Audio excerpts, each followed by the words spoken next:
les barrages hydroélectriques sont utilisés pour produire de l'électricité.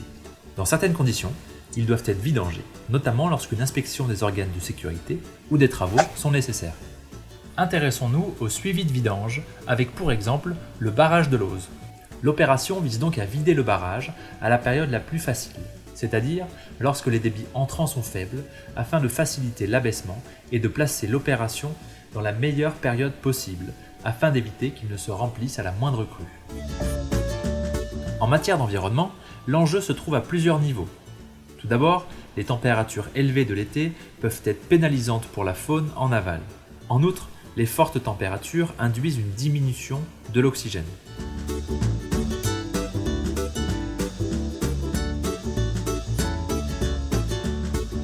Par ailleurs, l'abaissement de l'eau peut induire un entraînement des berges boueuses et produire dans l'eau rejetée des matières en suspension. La sûreté hydraulique est un enjeu majeur pour EDF. EDF est donc très vigilant à la surveillance de ses ouvrages.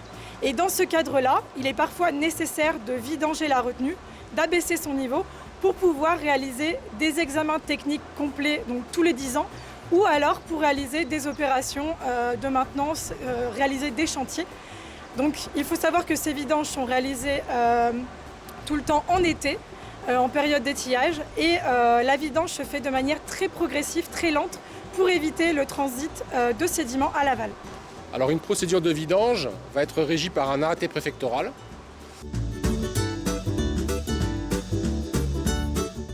Les critères environnementaux intégrés dans l'arrêté vont dépendre à la fois de la sensibilité de la rivière à l'aval. Pour les définir, on va travailler avec les services de l'État bien entendu, mais aussi le monde associatif.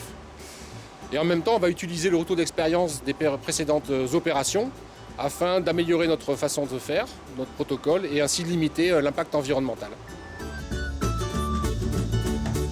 Des prélèvements et des mesures sont réalisés à intervalles réguliers durant toute la durée de l'opération, avec un renforcement dès que les valeurs deviennent critiques.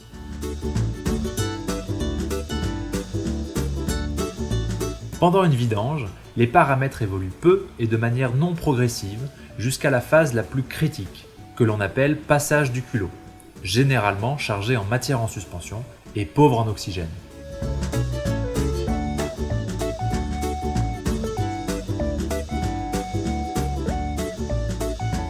Les résultats et les réactions sont très différents selon les barrages et surtout selon les conditions d'accompagnement de l'opération.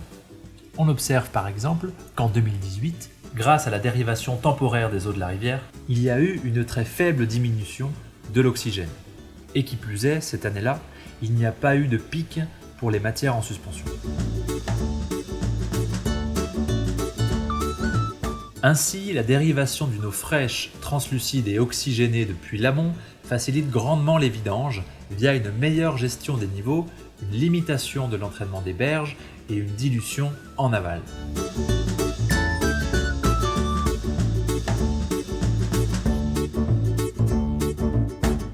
L'aménagement d'un décanteur ou d'un filtre permet de restituer au cours d'eau une eau de meilleure qualité.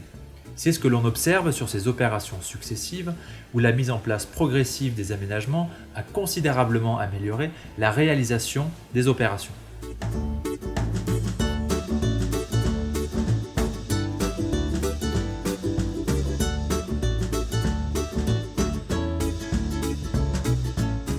Pour l'exploitant, finalement, avoir un suivi qui se fait en direct et une prise en compte des contraintes environnementales en amont du projet, ça permet de réduire les risques et puis d'assurer un pilotage en temps réel de l'opération.